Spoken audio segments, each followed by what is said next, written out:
At tonight's school board meeting, I presented on two topics.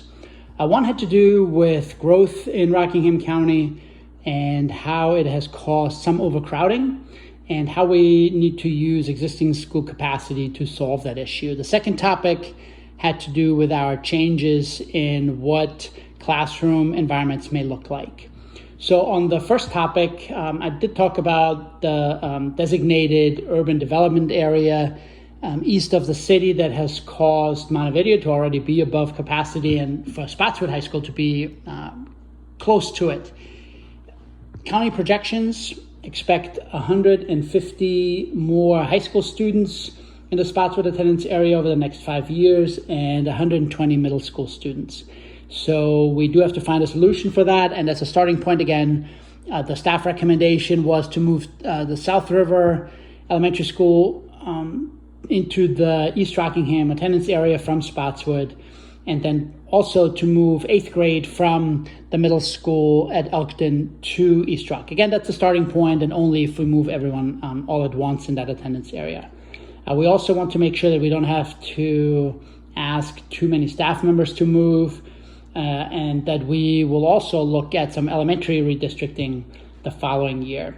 We did take a comprehensive view of the county and looked at a number of different options for redistricting, both the one that I mentioned, in terms of solving the overcrowding, but also some moves that would add additional students to Falks Run and to Audubon Elementary Schools. In the summer of 2021, we expect some students from Plains and John C. to move into the Falks Run area and students from Mountain View and John Wayland to move into the Audubon area. We may also close Linville Edom Elementary School if we do not find a long-term solution for the septic field that exists there. If that were to fail, we really do not have an option at this point to remedy that. So we may close that school and move staff and students to another building. In terms of the Innovation Committee update, I talked about the conversations we have been having about more hands-on learning activities. And as one example of where I recently again heard about that was the FFA convention, where an ag professor from Penn State talked about the need for more collaboration, communication, creativity, and critical thinking in agriculture. The new profile of a Virginia graduate, again, enforces that.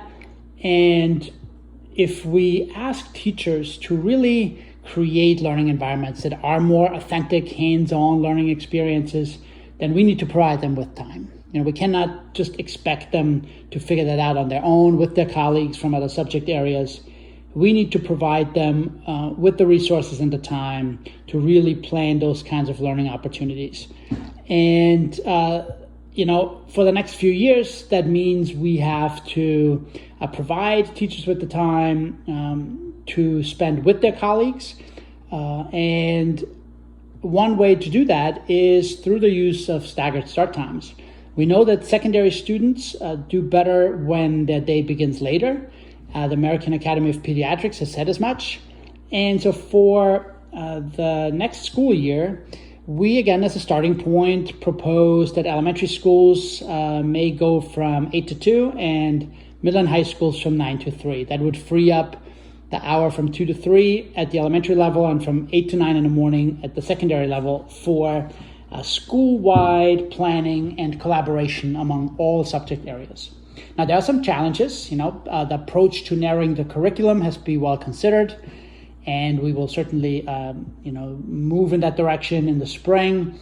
And then we also need to consider, childcare needs and after-school programs and find good solutions there. Additionally, we are committed to reducing the number of classes from 8 to at least 7, maybe 6. What that depends on is finding areas where we can create fusion classes so that students don't necessarily lose CT opportunities or fine arts opportunities. And we're also talking about maybe only having regular classes in AP or dual enrollment classes rather than 3 or 4 different levels. So we want to remove double blocking in middle and high school math and language arts, and then keep looking at potential alternate calendar setups like year-round school. The committee already included staff and parents from all attendance areas. At this point, schools are already collecting staff responses to these ideas, and we have public meetings scheduled at 5 different areas. Today we were in Elkton, and then we'll be in Grottoes, Broadway, Kieseltown, and Bridgewater. So again, we hope that you consider these as starting points, but join us on this journey towards better things in Rockingham County Public Schools. I hope you have a great rest of the week. Thank you.